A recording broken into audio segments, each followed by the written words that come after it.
আমি বিশ্ব ব্ৰহ্মাণ্ড কৰিছোঁ সজা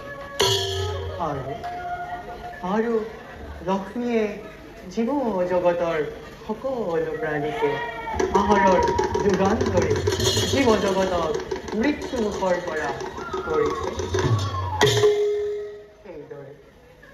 সেইদৰে আমি দুষ্ট পালন কৰি সুভাৰ কৰিছে। ইয়াৰ বাবে যুগে যুগে অৱতাৰ ধৰি এই বহুধাৰ কাৰণ আমি পালন কৰোঁ আৰু আমি ঈশ্বৰ পৰম ব্ৰহ্মা সচিদানন্দ বিগ্ৰহ অনাদি ৰুধিৰ গোবিন্দ সৰ্বকাৰণ কাৰণ সৰ্বকাৰণ কাৰণ সৰ্বকাৰণ কাৰণ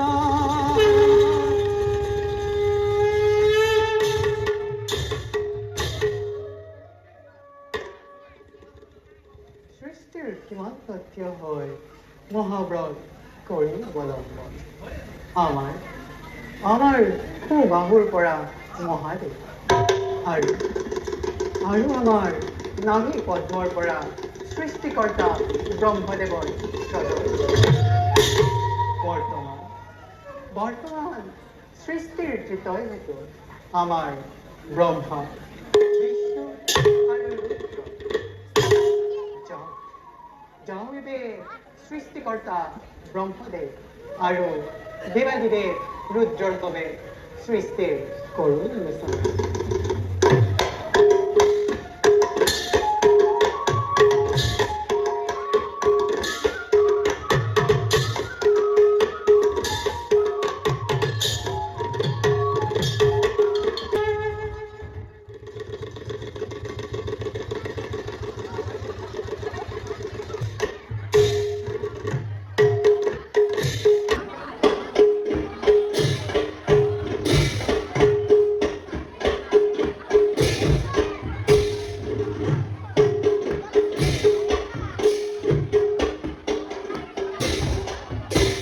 ৰাম ৰবে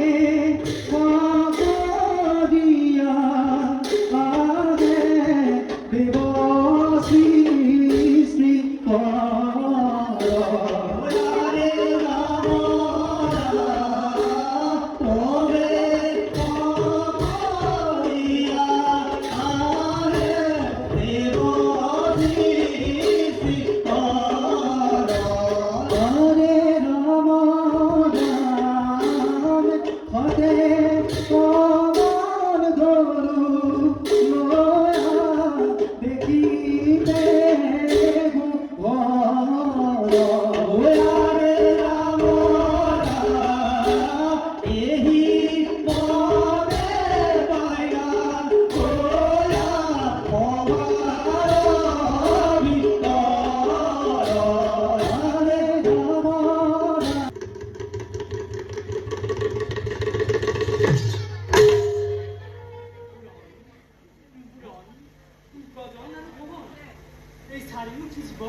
সৃষ্টিকৰ্তা বিৰিঞ্চি বুলি আমাক জানে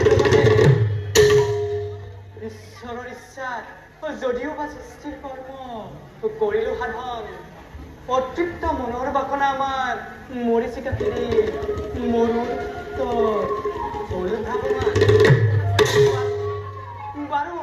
পাতি যাওঁ আমি বিচিত্ৰ কৰ্মজালে আবৃত্ত জীৱজগতৰ সৃষ্টিৰ কৰ্মত অগ্ৰসৰ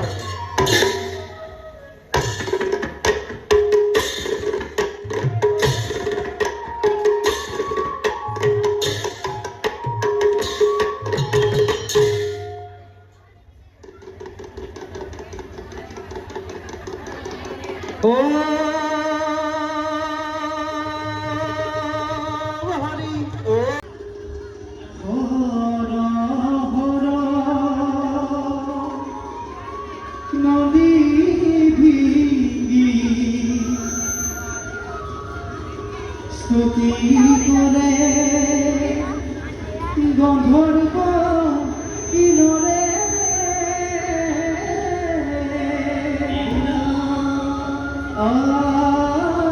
আহেতু সদা জীব দেব বিনয়ন সদা জীব দেবতী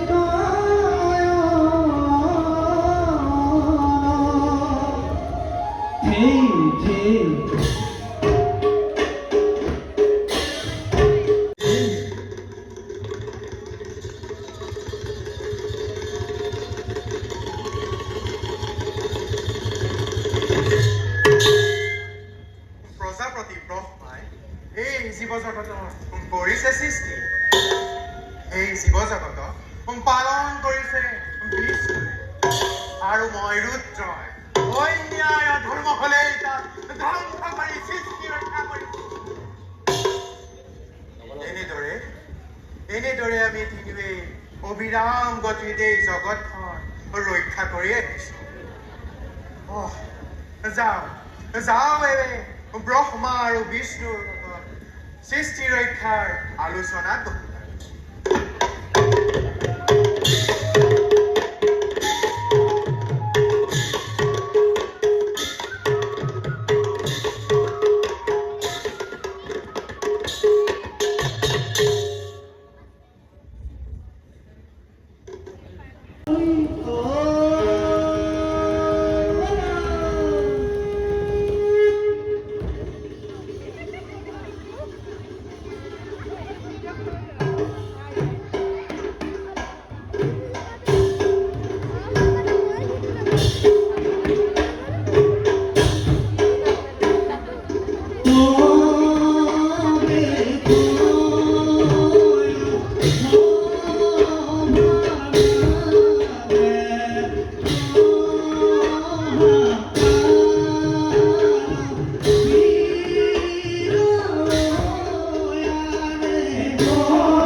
উত্তৰে পৃথিবী সৃষ্টি ৰক্ষাৰ বাবে কৰিছিলে সদায় আৰু কিছু দিনৰ পিছতেই সমগ্ৰ পৃথিৱীত মহাপ্ৰলয় আৰু ফলত গছ লতা গৰু তৃণ আৰু জীৱ জন্তু একোৱেই বাচি নাথাকিব গতিকে মোক দিয়া দায়িত্ব মই নিজেই গৈ স্বয়ং ব্ৰহ্মা বিষ্ণু ৰুদ্ৰদেৱক কৰ্তব্য মই নিজ কৰ্তব্যত সমগ্ৰ হয়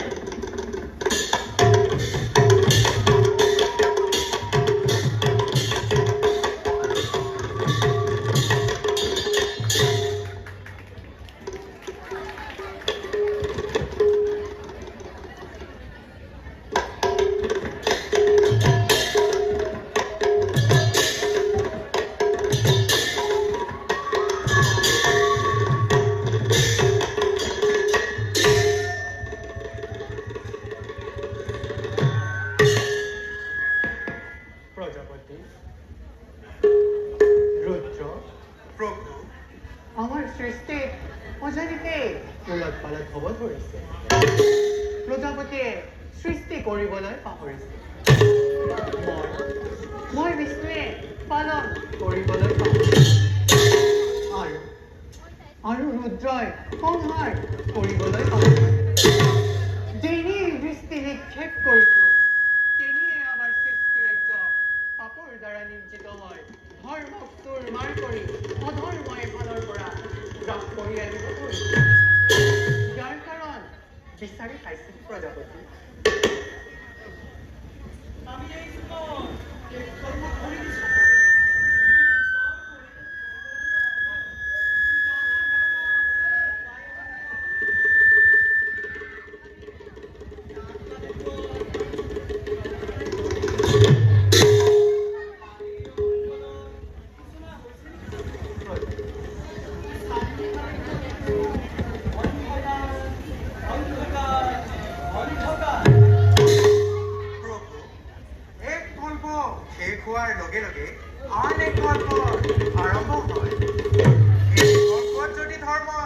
স্থিতি ল'ব পাৰে তাৰ ফলত ই ভাল হয় অনাদৰ আজি দূৰ হয় আৰু যদি সেই কল্পত কেনেবাকৈ অধৰ্মই স্থিতি ল'বলৈ পায় তাৰ ফলত ই দুৰ্ভিক্ষ মহামাৰী মাৰামাৰী আদি মহাপ্ৰলয়ৰ সৃষ্টি হ'ব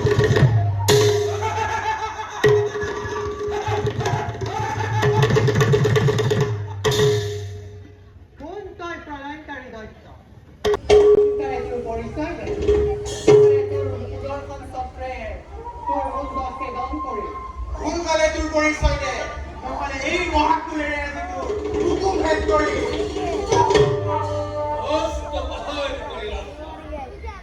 আপোনালোকৰ ৰাষ্ট্ৰ সম্বৰণ আপোনালোকৰ এই মহাপুত্ৰ নাম মোৰ মহাকাল পিতাৰ মহাকাল আপোনালোকে এই পৃথিৱীৰ সৃষ্টি ৰক্ষাবাৰ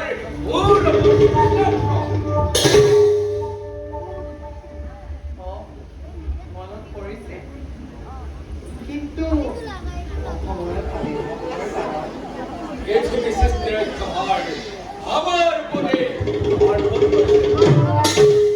কিন্তু এই দায়িত্ব পালন করে ওই সম্পর্ক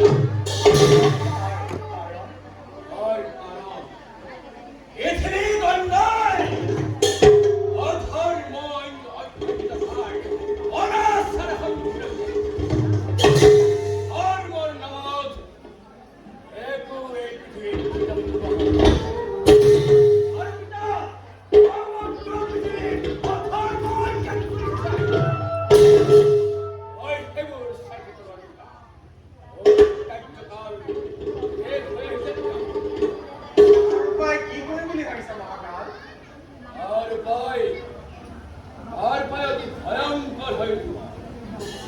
এই পৃথিবীর মহাপ্রলয় হবে মহাসংকট আৰু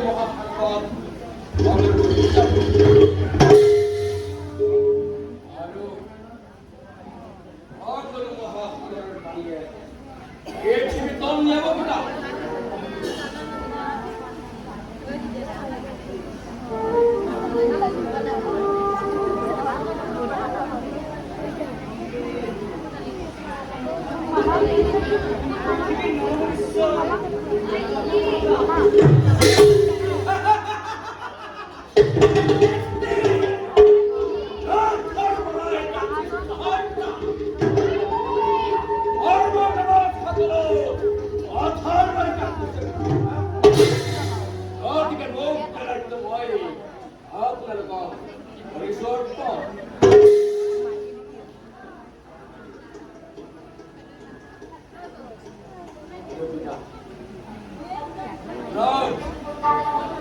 এই পৃথিবী থাকাৰ আগত মই ভবিষ্যৎ মানে কৈ যাব আপোনালোকক এটা প্ৰজাপতিয়ে এই পৃথিৱী থাকাৰ লগে লগে যিমানবোৰ বেদ বেদান্ত শাস্ত্ৰ আৰু প্ৰজাপতি ৰূপ কৰিলে এই মহাসাগৰৰ মাজৰ থকা জীৱ জন্তু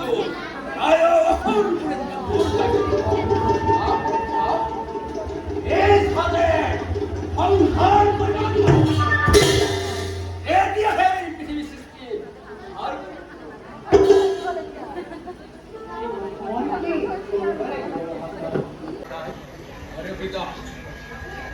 আপুনি এই পৃথিৱীৰ জন্ম জীৱন মহৎ এই সত্যৰ দ্বাৰাই এই পৃথিৱীৰ একমাত্ৰ বাচিত গতিকে সত্যবদ্ধতাক লগত লৈ এই সময়ত যি ৰূপ ধাৰণ কৰিব লাগে তাৰেই ৰূপ ধাৰণ কৰি সকলো প্ৰয়োজনীয় বয় বস্তু মনত ৰাখিব পৃথিৱী ধ্বংস হোৱাটো অনিবাৰ্য পাহৰি নাযাব অতি সোনকালে পৃথিৱী ধ্বংসৰ দৰে হ'ব। মই এতিয়া বিদায় ল'ব লাগিব।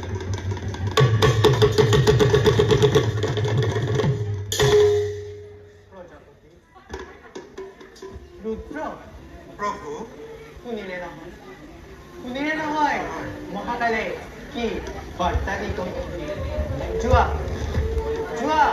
নিজ কৰ্মত ভাল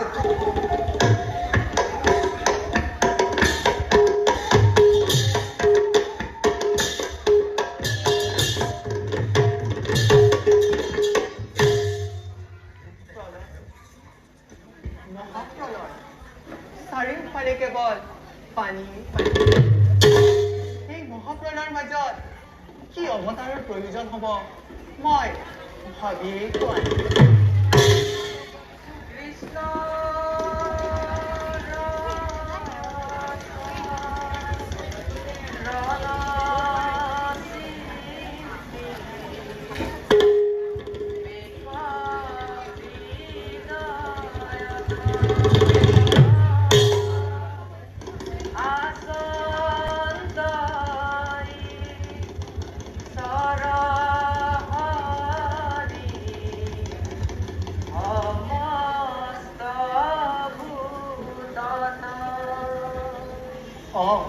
হৌৱা দেৱৰ সিনাৰ এইফালে আহিব ধৰিছে।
অকলে গভীৰ চিন্তাত দেখোন মগ্ন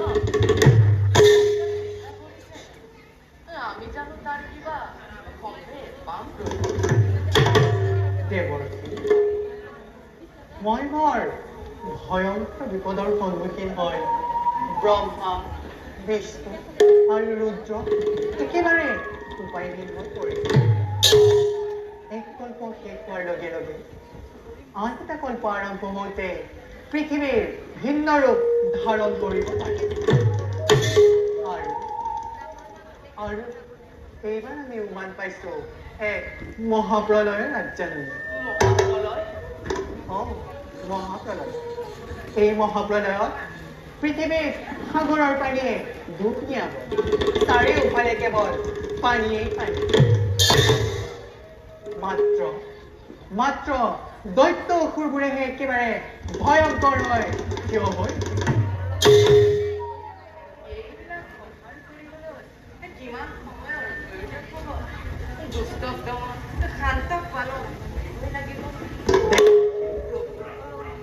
আচলতে কথাটো তেনেধৰণৰ নহয়।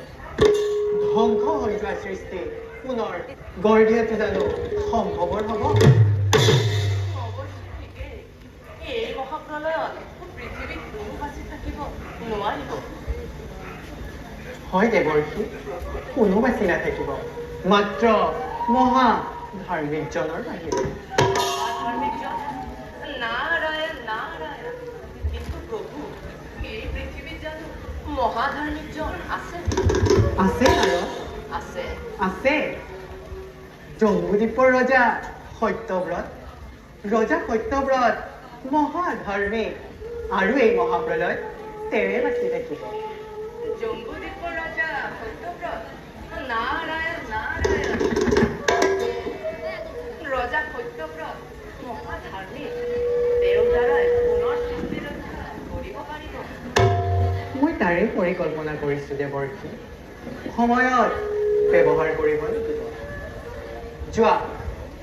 যোৱা এই বাৰ্তা নৰসমাজক দিয়ক ভাল প্ৰভু ডাকে বিদায় মাগিলোঁ বৈকুণ্ঠ ভৱনে দেখিলোঁ নয়নে প্ৰভু নাৰায়ণ হৰি প্ৰভুৰ আকুল চৰণতে পুনৰ পূৰ্বাতে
তাৰ পৰাহে বঞ্চিত হ'লো। আপুনি ঠিকেই ভাবিছে দেৱী। দেৱী, আজি প্ৰথম এই বৈকুণ্ঠপুৰী কোনোদিনে মোক লগত নিনিয়াকৈ নাথাকে, কিন্তু আজি তাৰ ব্যতিক্ৰম হ'ল। প্ৰলয় দেৱী, মহাপ্ৰলয়। দেৱী, মহাপ্ৰলয়। পৃথিৱী আৰু অলপ দিনতে মহাপ্ৰলয়ত পৰি পানী ডুব যাব দেৱী। চাৰিওফালে কেৱল পানীয়ে পানী দেৱী, পানীয়ে পানী। মোক সকলো বুজাই কওক দেৱঋষি। তাকেইতো ক'বলৈ আহিছো দেৱী। গৈছিলো কৈলাশলৈ, তাত দেখিলো ব্ৰহ্মা, বিষ্ণু, ৰুদ্ৰ তিনিওৱে গুপ্ত আলোচনাত মগ্ন। আকৌ তাত দেখিলো ৰুদ্ৰৰ ভাৰ্যা পাৰ্বতী, কন্যা সৰস্বতীও এই আলোচনাত ভাগ লৈছে। তোমাক দেখিহে মই একেবাৰে আচৰিত হলো। এই মহাপ্ৰলয়ৰ সময়ত কোনে কি দায়িত্ব পালন কৰিব তাৰ ভাগ বতৰা কৰি শেষেই কৰি পেলালে।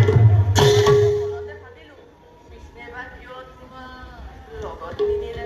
এই কথা সঁচানে দেৱঋষি? সঁচা দেখিবা নহয় দেৱী, মই গৈ পোৱাৰ লগে লগে বোলানাথে টুটুকি আহিলে বুলি কিটিকিহে কৰিলে। সেইবাবে মই এখন দেখো ৰৈ নাথাকি দেৱী পোনে পোনে আহি বৈকুণ্ঠ পালোহি। কি পৃথিৱীত মহাপ্ৰলয়ৰ সূচনা হৈছে? দেৱী, পৃথিৱী ধ্বংস হ'ব, তাৰ ওপৰত আলোচনা চলিছে, অথচ মই গমকে নাপাওঁ। গুপ্ত আলোচনাত যদি শিৱৰ ভাৰ্যা পাৰ্বতী আৰু ব্ৰহ্মাৰ কন্যা সৰস্বতী থাকিব পাৰে, তেন্তে মই কিয় নাৰায়ণৰ দ্বাৰা অৱতাৰিত হ'লো? কওক দেৱঋষি, এতিয়া মোৰ কৰ্তব্য কি? মই ভীষণভাৱে অপমানিত হ'লো দেৱঋষি। তাতোকৈ আৰু ডাঙৰ কথা কি জানা দেৱী? যিমানবোৰ বেদ শাস্ত্ৰ আছে সকলোবোৰ সংগ্ৰহ কৰি ৰাখিবলৈ দিছে মোক দেৱঋষি। নহয় দেৱী, ব্ৰহ্মাৰ কন্যা সৰস্বতী। জীৱ জন্তুৰ দায়িত্ব কাক দিছে জানা দেৱী? মোক নহয় দেৱী, ৰুদ্ৰৰ ভাৰ্যা পাৰ্বতী। দুয়োজনী মনত যে কি আনন্দ। তুমিও থকাহেঁতেন দেৱী, তুমিও সেই আনন্দত ভাগ ল'ব পাৰিলাহেঁতেন। দেৱঋষি, নুশুনাবা মোক তেনেবোৰ গুপ্ত কাহিনী। কিয় আজি এই বিষ্ণুৱে গোপতে ৰাখিছে? মই কি তেওঁৰ পত্নী নহয়?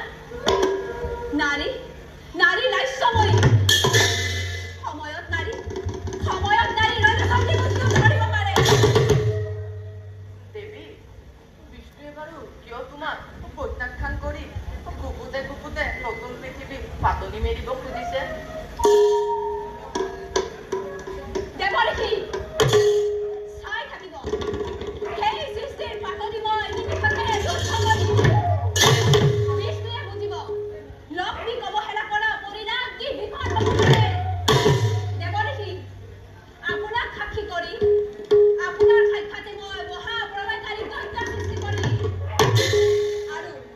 আৰু বিষ্ণুৱে যি নতুন সৃষ্টিৰ অংকুৰণ কৰিব খুজিছে, তাক মই ধৰি নকৰো।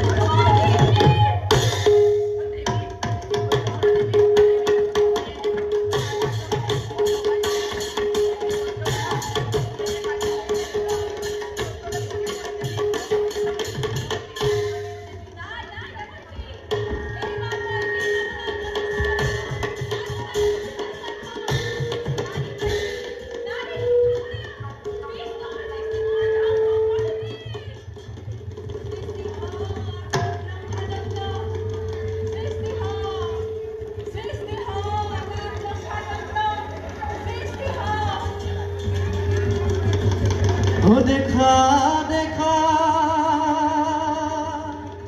সৰ্বজনা ঈশ্বৰ লীলা ঈশ্বৰৰ লীলা ইটো বুজিব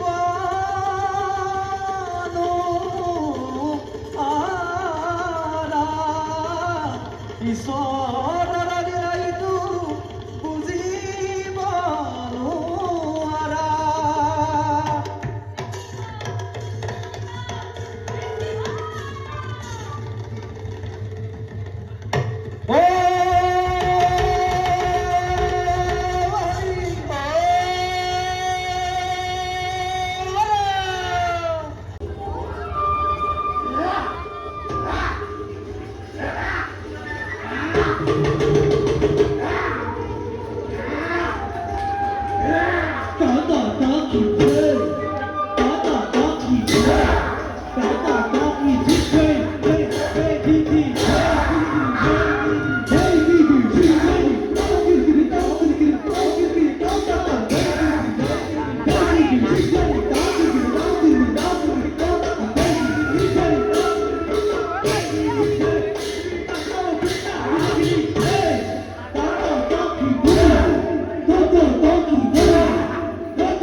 দেৱতাতকৈও শ্ৰেষ্ঠ ফল ল'ব পাৰিব।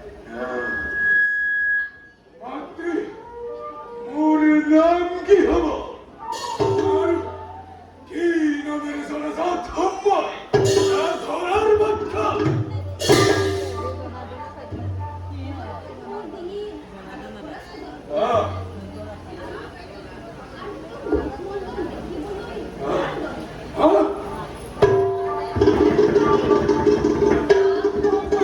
মোর নাম কি হব মন্ত্রী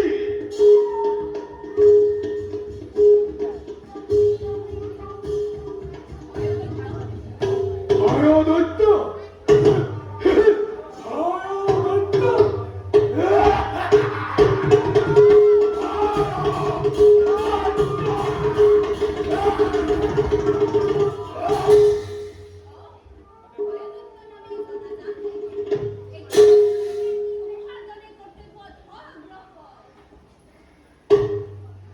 মোর আগামী দেবরার প্রয়োজন হল মাত্রী দৈত্য বংশর বৃদ্ধির কারণে এজনী সুন্দরী রূপবতী কন্যা মোগর পঙ্গনা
আপোনাৰ কাম কিমান দূৰ আগবাঢ়িব? প্ৰয়োজনীয় যিমানবোৰ বেদাংগ আছে সকলোবোৰ সংৰক্ষণ কৰি মজুত কৰা হৈছে। চিন্তাৰ কোনো কাৰণ নাই প্ৰভু।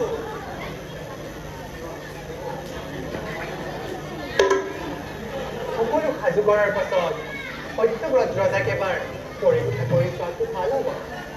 উত্তম চিন্তা কৰিছে প্ৰভু। সত্যব্ৰত কিমান ধৰ্মশীল ৰজা তাৰে প্ৰমাণ পোৱা যাব। এইবোৰ কথা চিন্তা কৰি থাকোঁতে ক্ষণ পাৰ হৈ গ'লে সকলোবোৰ ব্যৰ্থ হ'ব।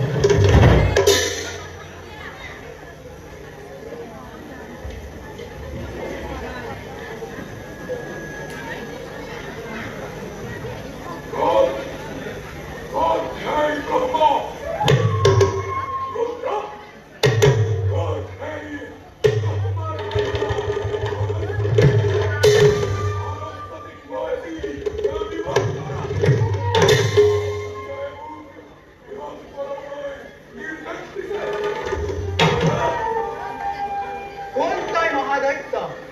কিয় তই ইয়ালৈ আহিছ?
উঠ উঠ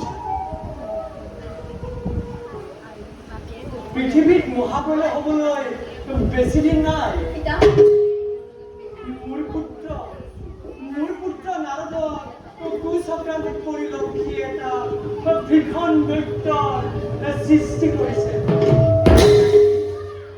সি এতিয়া তল ওপৰ কৰি ফুৰিছে আই সেই দৈত্যলৈ তোক বিয়া দিম বুলি লক্ষীয়ে দৈত্যৰ আগত প্ৰতিজ্ঞা কাঢ়িছে আই সি তোক এতিয়া বিচাৰি ফুৰিছে আই তই এক খন্তেকো ইয়াতে নৰবি আই বল আই বল পিতা লক্ষ্মীৰ কিয় এই ভাৱাবোধয় হ'ল মই লক্ষ্মীক কোনো দুখ কৰা নাই কিন্তু পিতা লক্ষ্মীয়ে একো কাৰ্যত খ্ৰীষ্টই কেনেদৰে কৰিলে সমৰ্থন নাই বিষ্ণু একো গমকে নাপায় আমি তিনিওজনে এই বিষয়ে গুপুতে আলোচনা কৰি আছো বিষ্ণু গৈছে লক্ষ্মীৰ ওচৰলৈ এই বিষয়ে আলোচনা কৰিবলৈ পিতা লক্ষ্মীয়ে মোৰ প্ৰতি যি ঘৃণনীয় কাৰ্যত লিপ্ত হ'ল মই তোকে সহ্য কৰি নাথাকিম মই যদি তোমাৰ কন্যা সৰস্বতী হওঁ তেন্তে চাবা মোৰ বুকুলৰ লক্ষ্মীয়ে যি কয় ব্ৰহ্মকে নিষেধ কৰিছে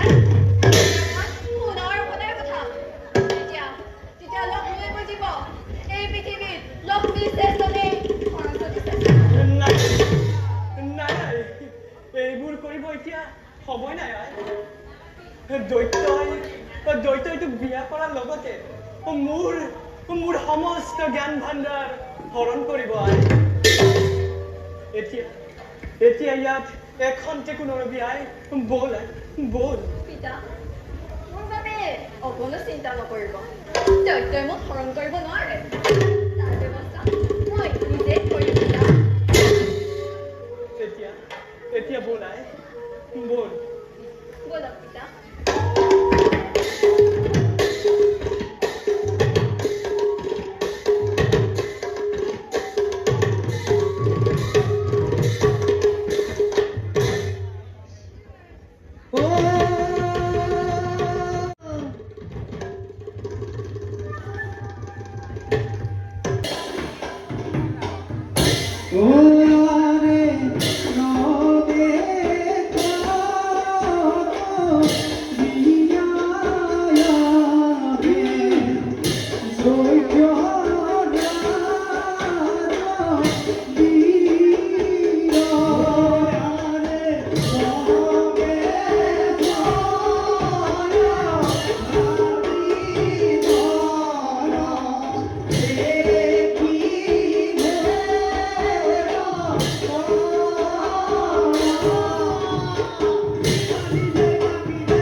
Sexty কৰে কামৰ পৰা মহিমত কৰা কাৰো প্ৰতি দয়া মমতাৰে কোনো কাম নাই কাৰণ হত্যা হত্যা হত্যা কাৰণ ঐ জগত ভূজগত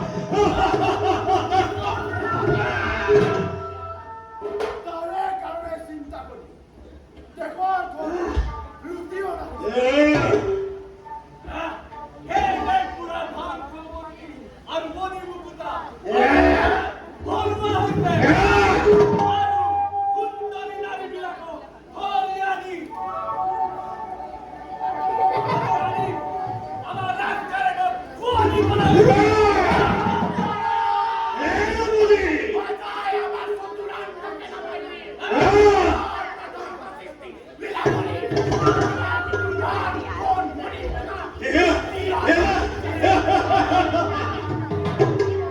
ধন্য ধন্য বীৰ ব্যক্তি হব আৰ সেনাপতি তোমালোকৰ বীৰত্বৰ তুলনা নাই গতিকে উচ্চ স্তৰে কৰা জয় ধৰি স্বৰ্গ মধ্য পাতাল উত্তৰাগুতৰি জয়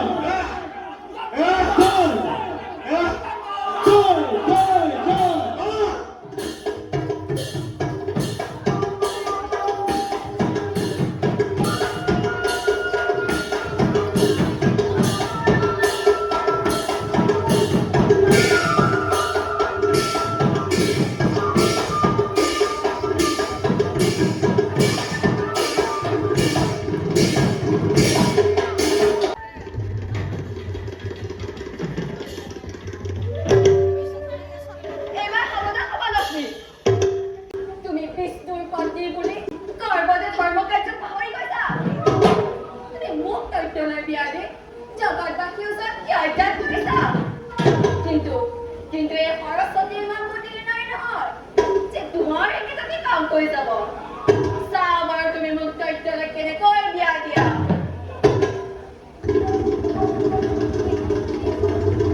সৰস্বতী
মই গ্ৰহণ কৰিব নোৱাৰো মাতৃয়ে মোক ভীষণ প্ৰতাৰণা কৰিছে মই মাতৃৰ ওচৰলৈ যাবই লাগিব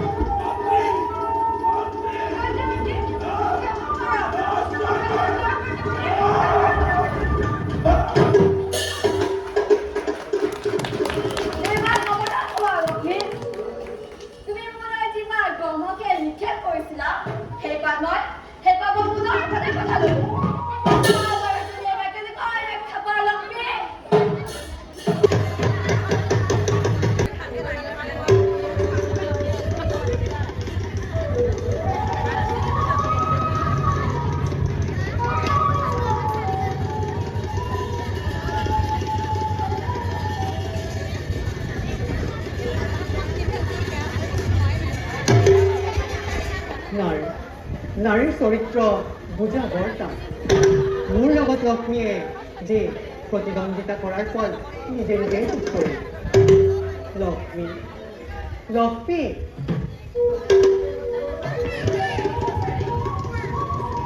আজি আকৌ লক্ষ্মীৰ কিহৰ প্ৰয়োজন?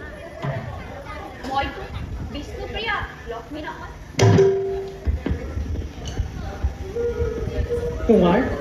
তোমাৰ এনেই ঘৃণনীয় কাৰ্যবোৰ দেৱ সমাজত ঘৃণ লাভ কৰি পেলাইছে।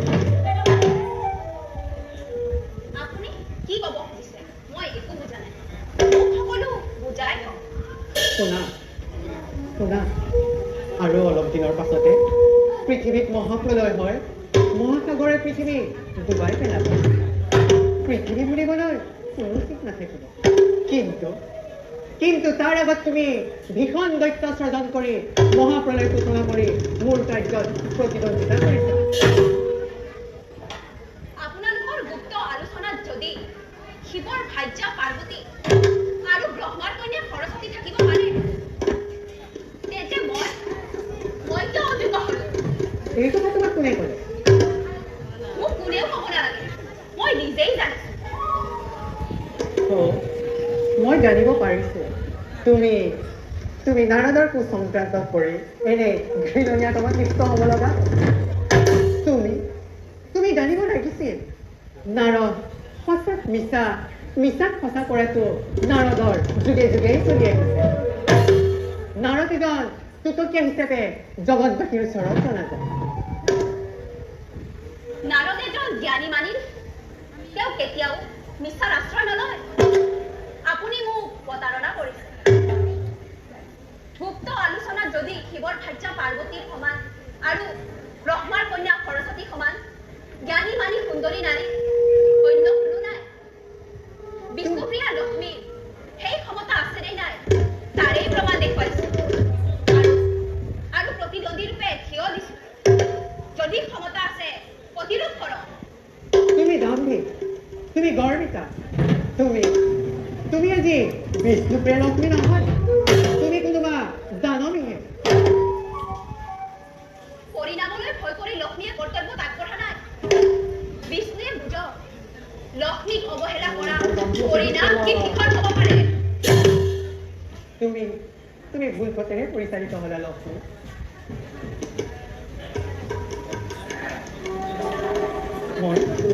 মই তোমাৰ লগত তৰ্ক কৰি নাথাকো। মই এতিয়া যাওঁহে।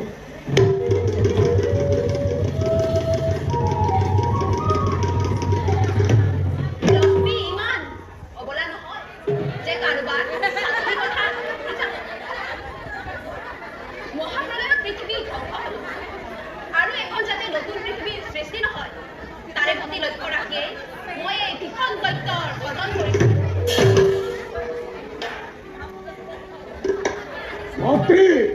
মাতৃ, তুমি মোক কিয় বিশ্বাসঘাতকতা কৰিলা? পুত্ৰ, তই কি বিশ্বাসঘাতকতাৰ কথা কৈছ? মই একো বুজা নাই। তোমাৰ লগত ইমানবোৰ সুন্দৰী ধকৰ পিছতো সেই সৰস্বতী বোলা কুৎসিত নাৰীক গ্ৰহণ কৰিবলৈ কিয় নিৰ্দেশ দিছা? সৰস্বতী কুৎসিত নাৰী? তোক কোনে ক'লে পুত্ৰ? মোক কোনেও ক'ব নালাগে মাতৃ। সৰস্বতীয়ে মোক গোচৰলৈ আহি সকলোবোৰ নিজেই ব্যক্ত কৰি গৈছে। মোৰ চকু অন্ধ নহয় মাতৃ। নহয় পুত্ৰ, সেইবোৰ সকলো মিছা। এই পৃথিৱীত সৰস্বতী সমান ৰূপৱতী নাৰী অন্য কোনো নাই, যাৰ ৰূপৰ বৰ্ণনা কৰিয়েই শেষ কৰিব নোৱাৰে। তই নিশ্চয় অন্য কোনোবাক লগ পাইছ পুত্ৰ।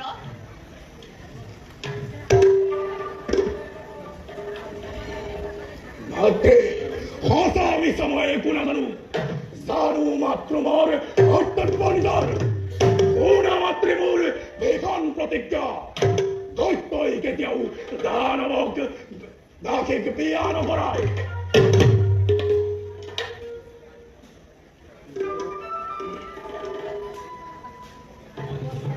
মইতো তোমাৰ গৰ্ভজাত সন্তান নহয়। তোমাৰ স্বাৰ্থ পূৰণৰ কাৰণে মোক স্বজন কৰিছিলা। তোমাক দেখিলে মোৰ মাতৃ ভাবেই নাথাকে দাসীক বিয়া কৰাতকৈ যদি তোমাকেই বিয়া কৰাও সকলোবোৰ দাস থাকি মোৰেই হ'ব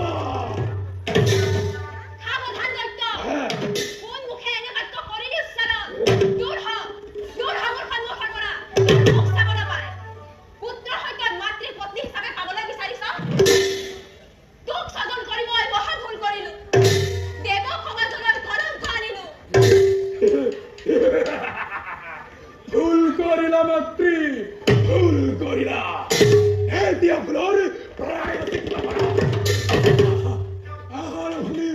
পুত্ৰ ভাৱ পৰিহাৰ কৰি চিৰদিনৰ বাবে মোৰ হৃদয়ত জিৰণি লোৱা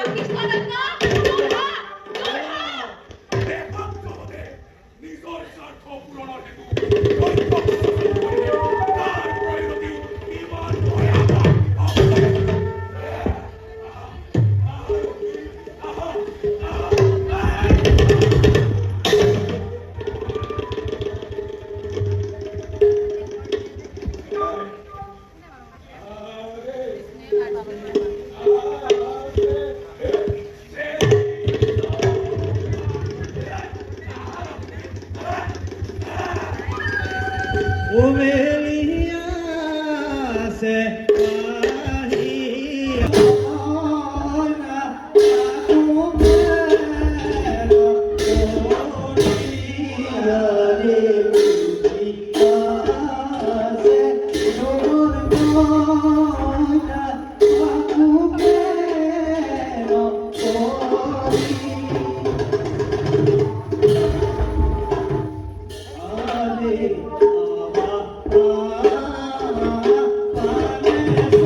তুমি জগতৰ মাতা হয় যি ঘৃণে কামত লিপ্ত হ'ব লগা হয় তাৰ প্ৰতি পৰিভোগ কৰিবলৈ সাজু তুমি লজ্জা নিবাৰণৰ হেতু সাগৰত ডুব গৈ থাকিব লাগিব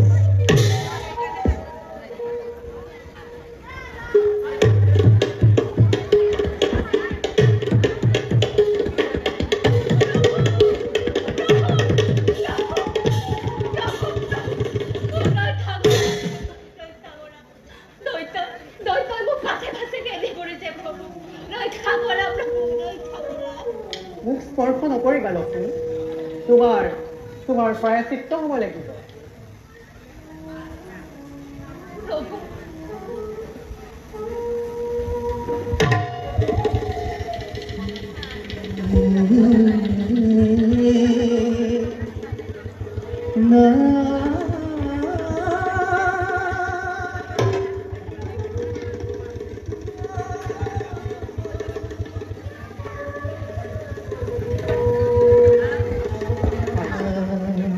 আজি দৈত্যৰ হাতৰ পৰা ৰক্ষা কৰাৰ ক্ষমতা মোৰ নাই দৈত্যৰ আগত মোৰ সুদৰ্শনেও সামান্য অস্ত্ৰ পৰিচিত তুমি দৈত্যৰ প্ৰতিষ্ঠ ৰক্ষা কৰাৰ বাহিৰে আন কোনো উপায় নাই লক্ষ্মী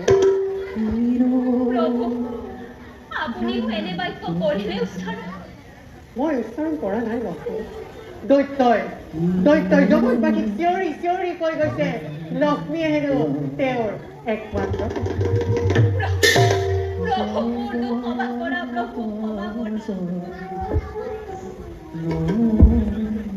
তুমি চৰিত্ৰহীনা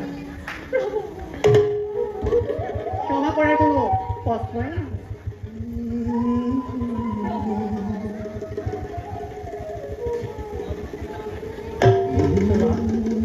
তোমাক কয় পৰিত্যাগ কৰিলোঁ। প্ৰভু, এয়া আপুনি কি বিধান দিলে প্ৰভু? মোক পৰিত্যাগ নকৰিবা প্ৰভু, নকৰিবা।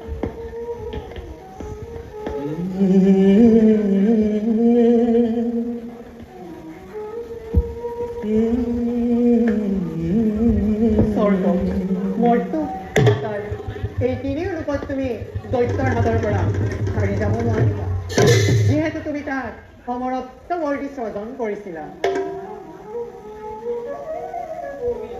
আৰু তুমি এতিয়া তোমাৰ লজ্জা নিবাৰণৰ হেতু সাগৰত ডুব গৈ থাকিব লাগিব। আপুনি কি বিধান দিলে প্ৰভু? মোক পৰিত্যাগ নকৰিবা প্ৰভু, নকৰিবা। তুমি গৰ্বিতা, তুমি দামী, তুমি যাক বুদ্ধি নানাৰী বুলি হে অজ্ঞান কৰিছিলা, সেই সৰস্বতী আজি তোমাৰ এনে অৱস্থা কৰিছে।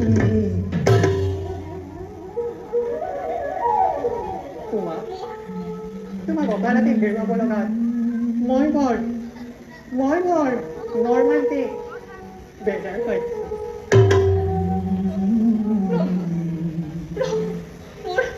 মোৰ মৃত্যুৱেই শ্ৰেষ্ঠ প্ৰভু। মোক আপোনাৰ উদাৰখনেৰে মন নচেতন কৰি মহাসাগৰত পেলাই দিয়ক প্ৰভু, পেলাই দিয়ক। পলম নকৰিবা লক্ষ্মী, নহ'লে আৰু ভয়ংকৰ বিপদৰ সন্মুখীন হ'ব লাগিব।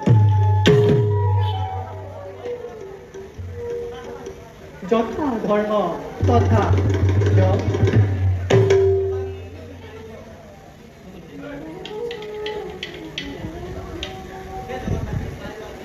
হে জগতবাসী, চাই লোৱা, যি লক্ষ্মীয়ে এই বৈকুণ্ঠপুৰী বিষ্ণুৰ সৈতে শুৱনি কৰি আছিল, সেই লক্ষ্মীয়ে আজি পক্ষচুত্ৰ ধূমকেতুৰ দৰে মহাসাগৰত খহি পৰিব লগা হ'ল।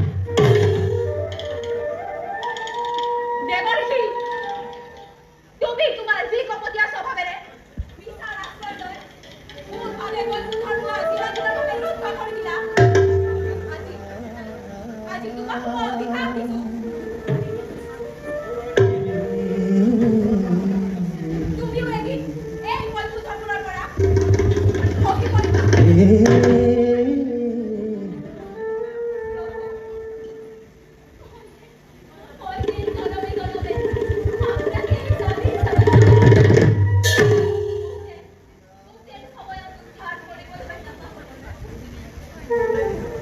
য'তেই বিষ্ণু ততেই লক্ষ্মী হয় বৈকুণ্ঠপুৰী শুৱনি কৰি থাকিব।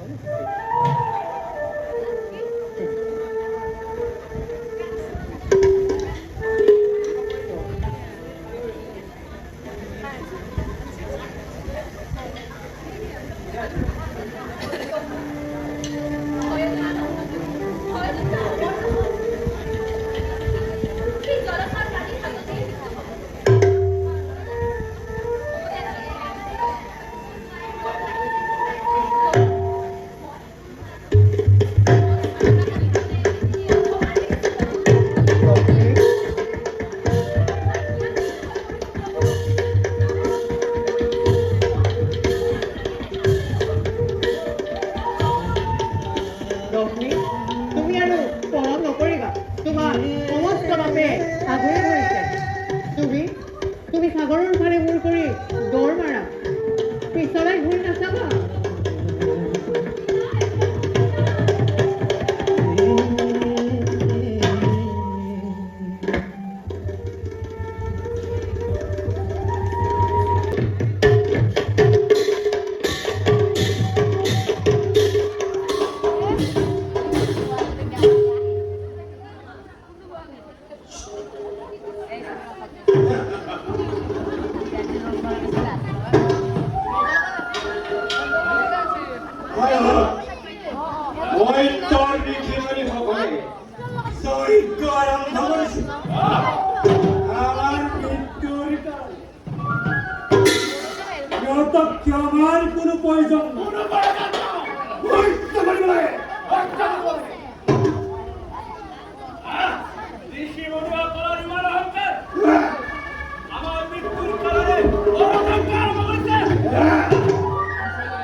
আমাৰ আৰু আমাৰ দলৰ একো পৰীক্ষা হয় কি প্ৰভাৱ হয় দাদা আমাৰ বাহুবলৰ বিক্ৰম অথলে গৈছে ঠিক নাই আমাৰ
তেন্তে আমি পৃথিৱীৰ এক ছাত্ৰী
ব্ৰহ্মহা বলিপ্ৰদান এই মুহূৰ্ততে তোৰ শাস্ত্ৰ জ্ঞান নাইকিয়া হ'ব দৈত্যৰ বংশত জন্মগ্ৰহণ কৰি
মোৰ ব্ৰহ্মহা নহয় খণ্ড কুলাংগাৰ দূৰ হ মোৰ সন্মুখৰ পৰা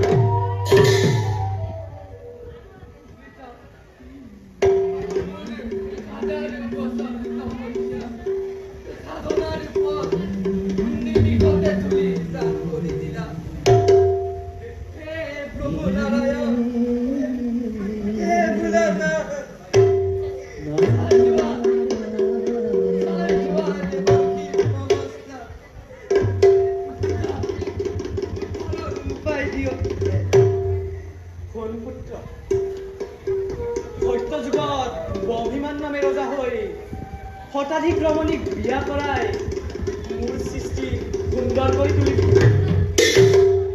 ত্ৰেতা যুগত ৰাক্ষস কুলত জন্ম লৈ বিভীষণ নামে জনজাত হৈ বিবাহ পাশত আবদ্ধ হৈ বংশ বৃদ্ধি কৰি দাপৰত শুকুনি নামে জন্মগ্ৰহণ কৰি ধৰ্ম বিচাৰ নকৰি কুৰুক্ষেত্ৰ ৰণৰ শেষত মুক্তি লাভ কৰি কল্কি নাৰদ ৰূপে জন্মগ্ৰহণ কৰি হাজাৰ বছৰ তপস্যা কৰি শাস্ত্ৰ জ্ঞান লাভ কৰিব পাৰি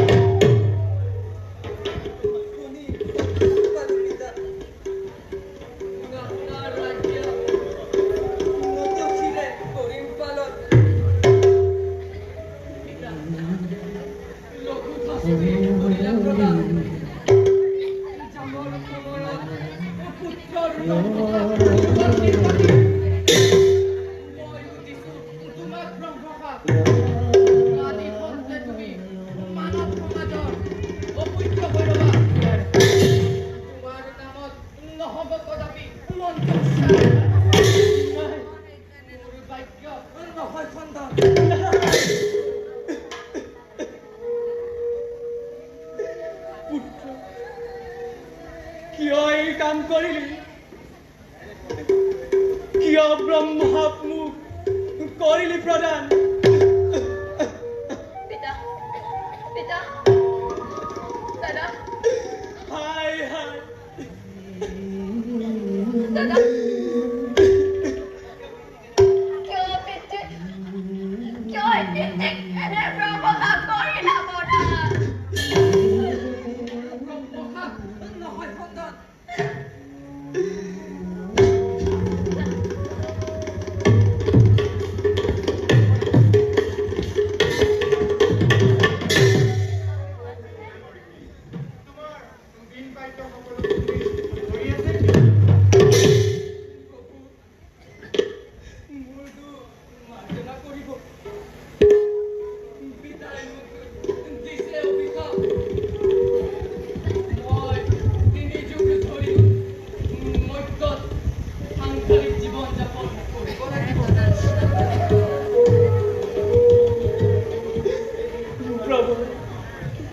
সেয়েহে পুত্ৰই মোক ব্ৰহ্মা কৰিলে প্ৰদান চিৰদিন মানৱ সমাজৰ অপূজ্য হৈ ৰ'ব মোৰ নাম পূজা পাতল যাগ যজ্ঞ একো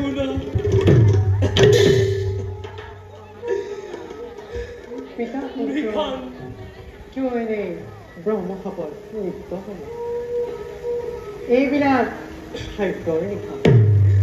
মহাপ্ৰলয় আৰম্ভ হোৱাৰ আগমুহূৰ্ততে আমি নিজেই মহাপ্ৰলয় সৃষ্টি কৰিছোঁ।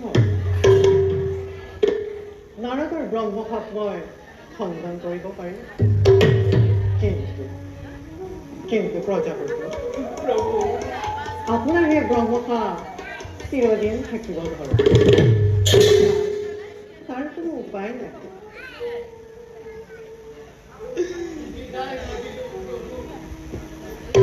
মোৰ দুখ মাৰ্জনা কৰিব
আপোনাৰ সকলো চেষ্টা বিফলে গ'ল। অসুৰে সকলো বেদশাস্ত্ৰ হৰণ কৰি প্ৰভু প্ৰজাপতি মই বৰ মহাব্ৰত কি প্ৰভু আপোনাৰ আদেশ পালন কৰিব নোৱাৰিলো। এতিয়া অজ্ঞানীত পৰিণত হলো প্ৰভু। এইবোৰ সকলো ভাগ্যৰ দিশ। খন্দাব নোৱাৰে। আজি পৃথিৱীৰ পৰা লক্ষ্মী মাৰ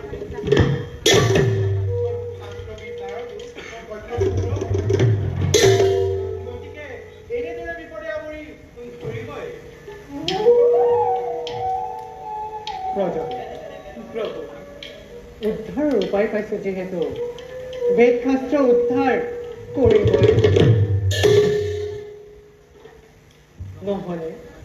নহলে মানৱ সমাজ জ্ঞানৰ পৰা বঞ্চিত। প্ৰজাপতি আমি সত্যব্ৰত ৰজাৰ ওচৰলৈ যাবহে আহিছোঁ। পিতা পুত্ৰৰ তৰ্ক শুনিহে ইয়ালৈ পালোঁ। হোৱা ঘটনা হৈ গ'ল। তাৰ কাৰণে চিন্তা কৰিব নালাগে। খৰচা নকলি না, কিন্তু সৰস্বতী আমাৰ হাতত আছে। প্ৰভু মই অনুতপ্ত।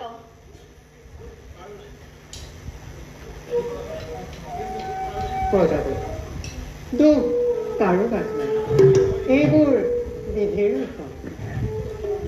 প্ৰজাপতি আপুনিও যাওক, কিবা উপায় কৰক। আমি যাওঁ।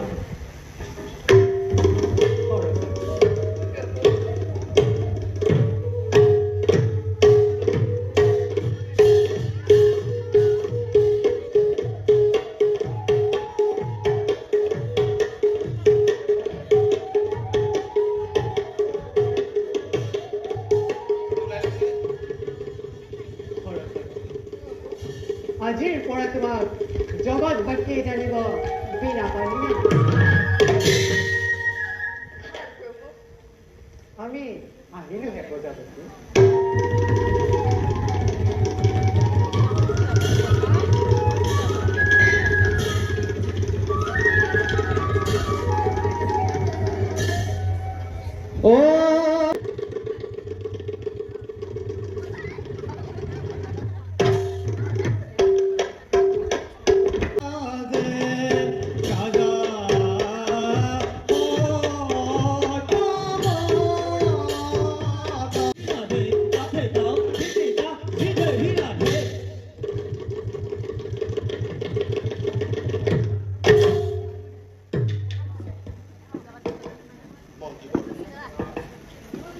পৃথিৱীতে ধৰ্মৰ কথা দিনক দিনে লোক পাব ধৰিছে ধৰ্মৰ আগমন যেন হয় অনুমান পিতামহৰ ঋষি অৱতাৰৰ কথা অনুধাৱন কৰি আজি কৰিছে সত্য যুগৰ শেষত হ'ব মৎস্যৰ অৱতাৰ পৃথিৱীত হ'ব এক মহাসাগৰৰ জলধাৰাই দিব সমস্ত পৃথিৱী নাথাকিব কোনো গছ গছনি তৰু তৃণ জীৱ জন্তু আদি সেয়েহে মন্ত্ৰীবৰ পৃথিৱীত হেৰাব ধৰিছে ধৰ্মৰ প্ৰভাৱ কিন্তু মন্ত্ৰীবৰ এই মহাবলয়ৰ কথা আমি জানিম কিদৰে সকলো শ্ৰী হৰি লীলা জানিব তেওঁৰ এই মহালীলা কেতিয়া কৰিব আমাৰ মন্ত্ৰীবৰ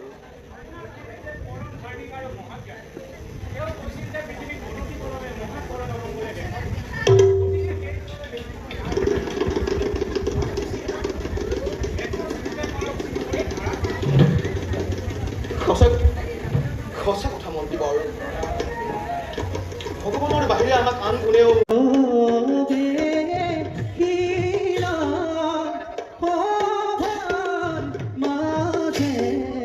ৰাণী মায়াবতী অমংগল হৈছে যাওঁ পলম নকৰি স্বামীৰ ঘৰলৈ যাওঁ স্বামী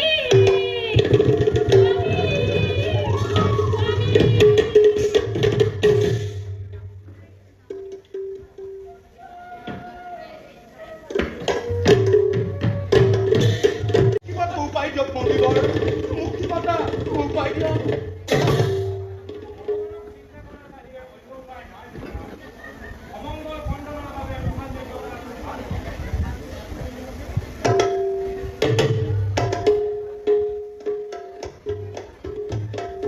মহাৰাজৰ জয় হওক মহাৰাজৰ জয় হওক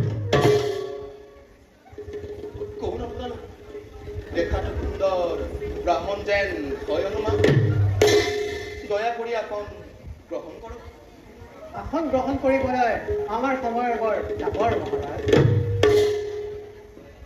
আমি বৰ বিপদত পৰিছো মহাৰাজ আমাক আপুনিহে উদ্ধাৰ কৰিব পাৰিব সেই হেতুকে আমি ইয়ালৈ এই জবৰ আপোনালোকে কি ক'ব বিচাৰিছে মই একো বুজিব পৰা নাই ৰাজ্যৰ চাৰিওফালে বিপদৰ আগমন দেখি মই একেবাৰে হৰা হৈ পৰিছো মহাৰাজ পৃথিৱীৰ মহাপ্ৰলয় আৰম্ভ হ'ল সেয়েহে আমি যজ্ঞ আৰম্ভ কৰিব খুজিছো মহাৰাজ হয় মহাৰাজ মহাযজ্ঞ আৰম্ভ কৰিব খোজোতে লাগিম নহয় খেলি মেলি ৰৈ গ'ল কিয় জবৰ ব্যক্ত কৰক আপোনালোকৰ মনৰ কথা জলদেৱতাই হুংকাৰ তুলি কৈ গ'ল এটা বস্তু সাগৰত নিক্ষেপ কৰিলেহে আমাৰ যজ্ঞ সমাপ্ত কৰিব পাৰে শেষ জবৰ আপোনালোকে যজ্ঞৰ আৰম্ভ কৰক মোৰ ৰাজ্যৰ উপকাৰৰ কাৰণে আপোনালোকে যজ্ঞ পাতিব গতিকে তাতে যি দামেই নহওক কিয় মই মুক্ত হস্তে কৰিম প্ৰদান দিব লাগে মই মোৰ নিজ প্ৰাণ সেই সকলোবোৰৰ বাবেও মই প্ৰস্তুত আছো আমি জানো মহাৰাজ আপুনি পৃথিৱীৰ এজন মহাজ্ঞান আপুনি ধন সম্পত্তি ঐশ্বৰ্য বিভূতিৰ সৈতে নিজ প্ৰাণদান দিবলৈ কুণ্ঠাবোধ নকৰে কিন্তু আমি যি দান বিচাৰি ইয়াৰ এটাও নকৰে সেয়েহে মহাৰাজ পিছে কি মোক কথাবিলাক ভাঙিব মই একো বুজিব পৰা নাই আপুনি প্ৰতিজ্ঞাবদ্ধ হ'ব লাগিব মহাৰাজ। প্ৰতিজ্ঞাবদ্ধ হ'ব লাগিব। হয় মহাৰাজ, প্ৰতিজ্ঞাবদ্ধ। ব্ৰাহ্মণৰ খাতিৰত আপুনি নিজকে পাহৰি নাযাব। দেশৰে অমংগলৰ সময়ত আপুনি ভাবি চিন্তিয়ে প্ৰতিজ্ঞাবদ্ধ হ'ব লাগে। নহ'লে ভয়ংকৰ বিপদত পৰি হাহাকাৰ কৰি থাকিব লাগিব। মন্ত্ৰীবৰ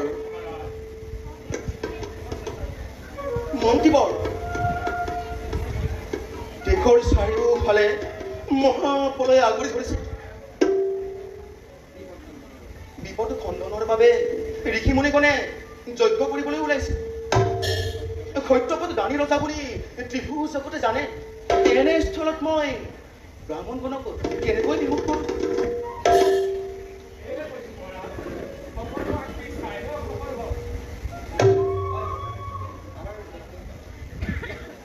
হয় মহাৰাজ, আমাৰ যজ্ঞখন পাৰ হৈ গ'লে দানৰ কোনো নাইতো।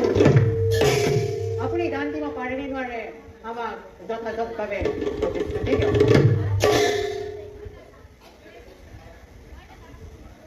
আগতেই কৈছো মহাৰাজ, আমাৰ দান বৰ ভয়াৱহ।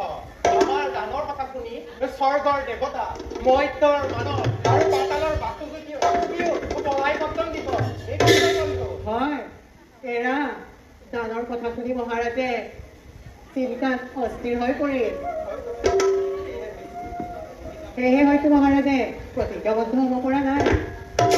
মহাৰাজ, আপুনি দান দিব পাৰে নে নোৱাৰে আমাক যথাযথভাৱে প্ৰতিশ্ৰুতি দিয়ক, নহ'লে আমি যাব পাৰোঁ। ব'লা বন্ধু। হে বিজবৰ, সত্যপদ ইমান দুৰ্বল নহয় যে ব্ৰাহ্মণগণক বিমুখ কৰিব। মই কোনো প্ৰতিজ্ঞাবদ্ধ হ'বলৈ আৰু দানলৈ ভয় কৰা নাই। তেন্তে মহাৰাজ, আপুনি প্ৰতিজ্ঞাবদ্ধ হওক, যাতে কোনো মুহূৰ্তত প্ৰতিজ্ঞা ভংগ নকৰে। মোক বাধা নিদিব মন্ত্ৰীবৰ। হে বিদবৰ, মই চন্দ্ৰ কৰি কৰিলো প্ৰতিজ্ঞা, ৰাজ্যৰ জন ঐশ্বৰ্য বিভূতি আৰু যদি দিব লাগে মই মোৰ নিজ প্ৰাণ, তথাপিও মই মোৰ প্ৰতিজ্ঞা হাঁহি মুখে কৰিম পূৰণ। ধন্য ধন্য মহাৰাজ, তেন্তে শুনক আমাৰ দানৰ কথা। জল দেৱতাই হুংকাৰ তুলি কৈ গ'ল যে সত্যপদ ৰজাইহে সেই দান কৰিব পাৰিব। জল দেৱতাৰ নিৰ্দেশ ক্ৰমে এগৰাকী ৰাজকুলক্ষিনী নাৰীক জলত নিক্ষেপ কৰিলেহে আমাৰ যজ্ঞ সমাধা হ'ব। এগৰাকী নাৰী? হয় মহাৰাজ, এগৰাকী নাৰী। সেয়েহে আপোনাৰ ৰাজ সুৰক্ষিনী আপোনাৰ ওচৰলৈ বিচাৰি আহিছে। হে ব্ৰাহ্মণ, মোক কিয় অথাই সাগৰত ডুবাই মাৰিব খুজিছা? ৰাজ্যৰ ৰাজলক্ষ্মীক জলত নিক্ষেপ দিবলৈ দান দিব লাগে?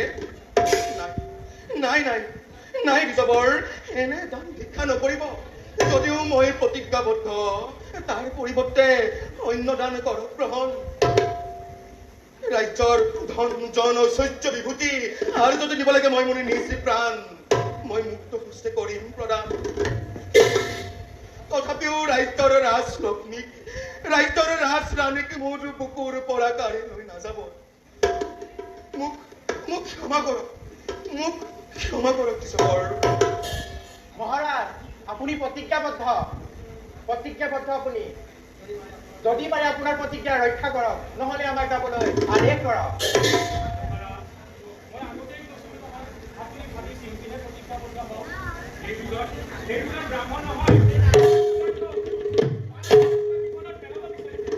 আজিলৈকে এনে দানৰ কথা মই কৈছোৱেই। মহাৰাজ, তুৰন্তে ইহঁতক বন্দী কৰি মন্ত্ৰীগণ, আমি ইমান ভয়াতুৰ ব্ৰাহ্মণ নহয়। আমি অস্ত্ৰ পৰিচালনা কৰিব জানো।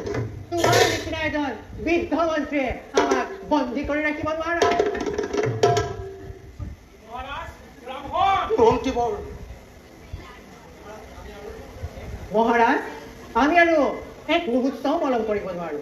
আপুনি দান দি আমাক বিদায় দিয়ক, নহ'লে এই ব্ৰাহ্মণে ব্ৰহ্মখাক কৰিব পেলাম। হে কিশোৰ, মই প্ৰতিজ্ঞাবদ্ধ। ৰজা মই সত্যবদ, প্ৰতিজ্ঞা ভংগ নকৰো। মন্ত্ৰীবৰ,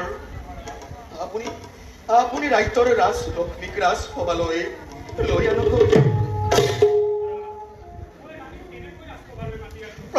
নকৰিব মন্ত্ৰীবৰ। আপুনি সত্যৱত ৰজাৰ মহামন্ত্ৰী। ৰজাৰ আদেশ আপুনি নতশিৰে পালন কৰিবই লাগিব।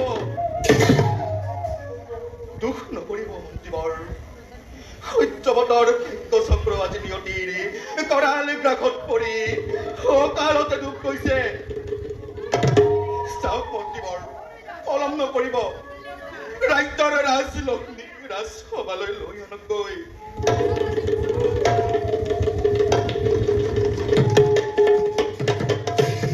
ধন্য ধন্য ৰজা সত্যব্ৰত, তোমাৰ গান চিৰযুগমীয়া হৈ ৰ'ব।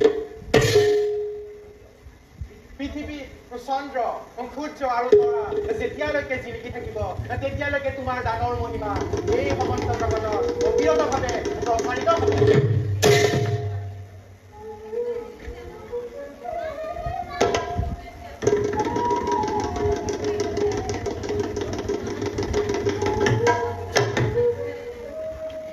স্বামী, অসমতে মোক ৰাজসভালৈ মাতি পঠিয়ালে। ৰাণী, অপদাৰ্থ ৰজা মই। মোক যিমান পাৰা সিমান অভিশাপ দিয়া। মোক যিমান পাৰা সিমান অভিশাপ দিয়া ৰাণী।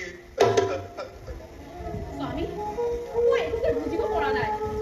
আপুনি আপুনি কিয় ইমান উত্ৰাৱল হৈছে? মন্ত্ৰী ডাঙৰীয়া, মহাৰাজৰ কি হৈছে? মন্ত্ৰী ডাঙৰীয়া, আপুনি ইমান কিয়? আপোনালোকৰ এই অৱস্থা দেখি মই বৰ অতিষ্ঠ হৈ পৰিছোঁ। আৰু এই দুজন ব্ৰাহ্মণ কিয় ইয়াত অপেক্ষা কৰি আছে? ৰাণী, মহাপাতকী মই। ৰাজ্যৰ ৰাজলক্ষ্মীক মই জলত নিক্ষেপ দিবলৈ ওলাইছো। মোক যিমান পাৰা কিমান অভিশাপ দি মোক ভস্ম কৰা ৰাণী। মই সত্যতা আবদ্ধ ৰাণী, মই সত্যতা আবদ্ধ।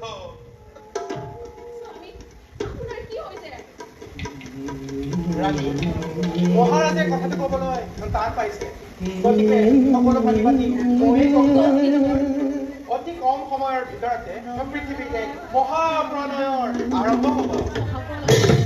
হয়, এই মহাপ্ৰণয়ত গোটেই সাগৰৰ পানীয়ে পৃথিৱী ডুব নিয়াব। মহাৰাজে এই ৰাজ্য ৰাণীক যজ্ঞৰ কাৰণে নিক্ষেপ কৰিবৰ কাৰণে আমি আনি এইখিনি পাইছোঁ। স্বামী, আপুনি যদি প্ৰতিজ্ঞা কৰি মোক বিসৰ্জন দিবলৈ ওলাইছে, তেন্তে মই আপোনাৰ প্ৰতিজ্ঞা ভংগ কৰি ঘোৰ মহাপাপলিপ্ত হ'বলৈ নিদিওঁ। দুখ নকৰিব স্বামী, মোৰ প্ৰতি নিয়তিৰ এনে বিধান আপুনি মানিবই লাগিব। আপুনি প্ৰতিজ্ঞাবদ্ধ, আপুনি কেতিয়াও প্ৰতিজ্ঞা ভংগ কৰিব নোৱাৰে। মহাৰাজ, আমাৰ সময় অতীত হৈ আহিছে। আপুনি বিদায় দিয়ক।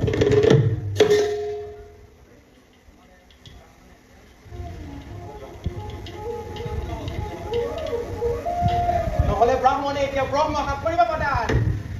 শান্ত হওক নিজবৰ, শান্ত হওক। ব্ৰহ্মকামৰ কোনো প্ৰয়োজন নাই। মহাৰাজ যেতিয়া প্ৰতিজ্ঞাবদ্ধ, মহাৰাজৰ মোৰ ওপৰত কোনো চৰ্ত নাই। মোক লৈ বলক নিজবৰ, মোক লৈ বলক। মন্ত্ৰী ডাঙৰীয়া, আপোনাৰ ওচৰত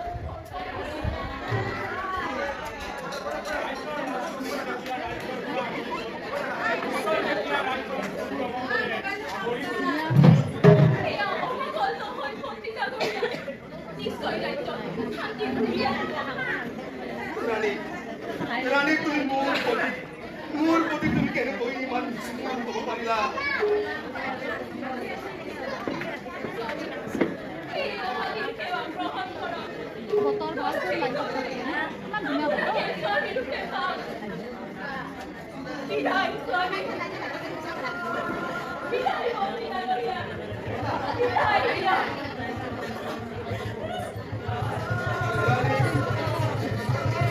ৰাণী, ৰাণী,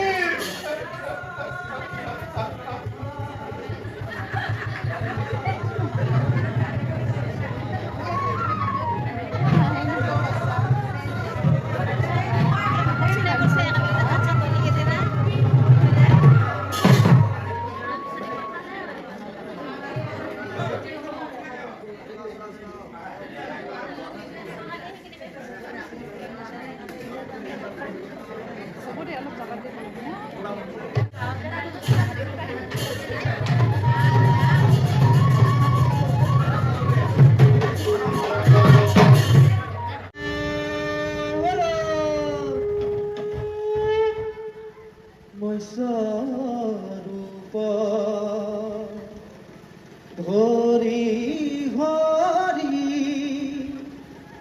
ভৈলায়ব তাৰ দেখা দেখা হৰিব জন লীলা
এই মহাপ্ৰলয়ৰ সময়তে ৰক্ষা কৰে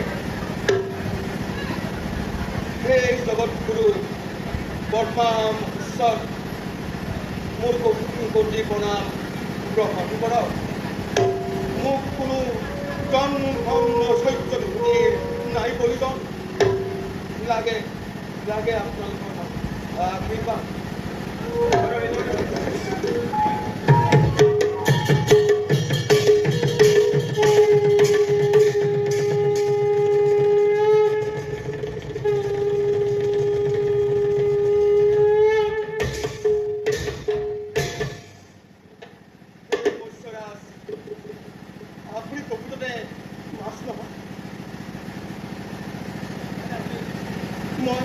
মই আজিলৈকে মোৰ ঈশ্বৰ এনেকুৱা ভয়ংকৰ ৰূপ দেখা নাই মই জানিব পাৰিছোঁ আপুনি প্ৰকৃততে ব্ৰহ্মা বিষ্ণু মহেশ্বৰ এই তিনিওজনৰ এজন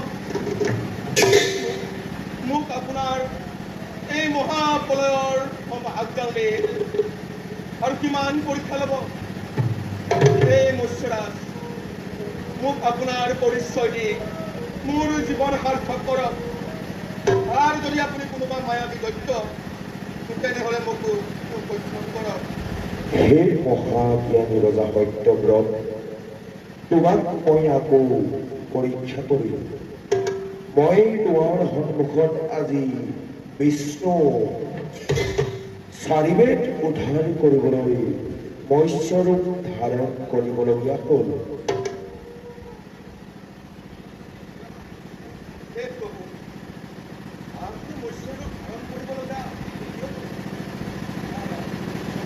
শুনা ৰজা সত্যব্ৰত আজি কালি ৰাতি আজি এই শেষ ৰাতিয়েই মহাপ্ৰলয়ৰ আৰম্ভ হ'ব সাগৰৰ পানীয়ে গোটেই পৃথিৱী ডুবাই পেলাব পৃথিৱীত তোমাৰ বাবে আৰু কোনো জীয়াই নাথাকিব সত্যক লক্ষ্মীয়ে স্বজন কৰি মোৰ সৃষ্টিৰ নষ্ট কৰিব বিচাৰিছিল সি ইতিমধ্যে চাৰিবেদ হৰণ কৰি আনিছে মহাপ্ৰলয়ৰ সময়ত সি পানীত ডুব মাৰি থাকিব আৰু সেয়েহে মোৰ মৎস্যৰূপ অতিকে প্ৰয়োজন হ'ল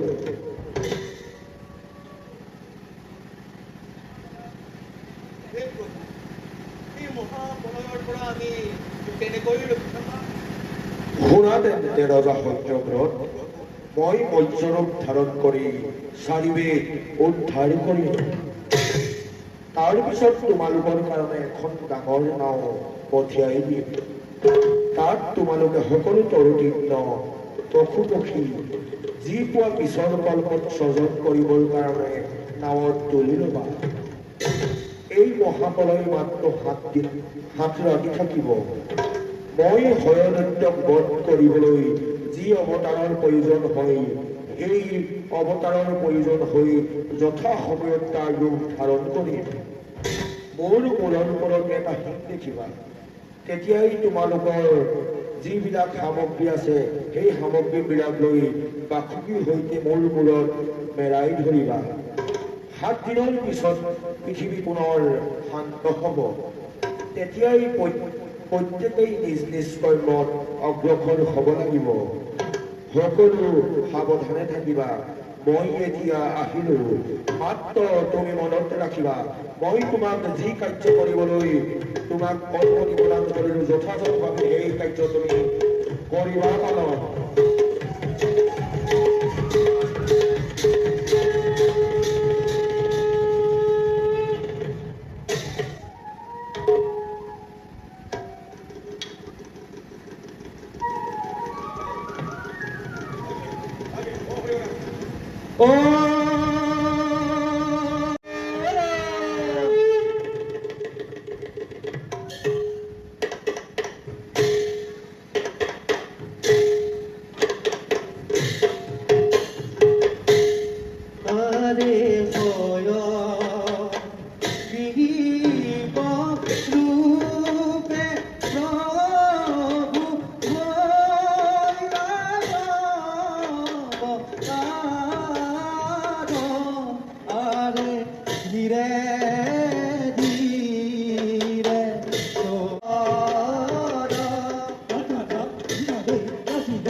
এই দুষ্ট ভয় দৈত্য তোকেই বধিবৰ বাবে মই এই ৰূপ ধাৰণ কৰিলো। তই চাৰিবেদ কৰিছ হৰণ, আৰু সেই চাৰিবেদ মই পুনৰ কৰিম উদ্ধাৰ। ক'ত ভয় দৈত্য, আজি তোকেই বধিবৰ বাবে হয়গ্ৰীৱ নামে মই হৈছো অৱতাৰ। ক'ত ভয় দৈত্য।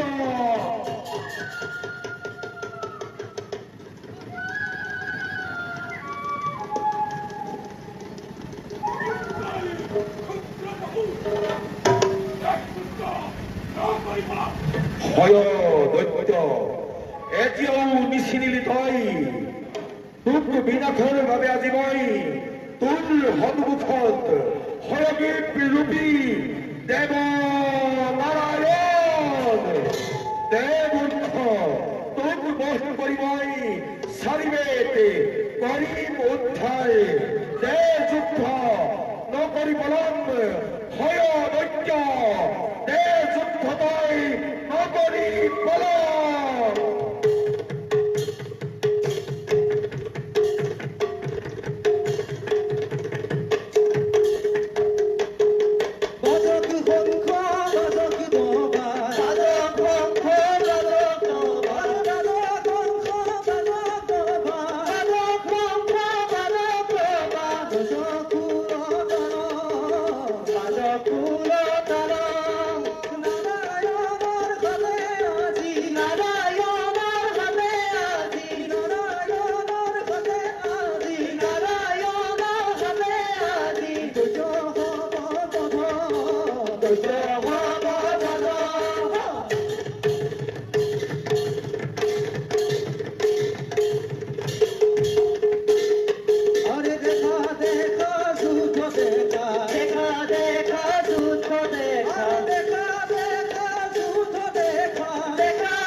ha ha ha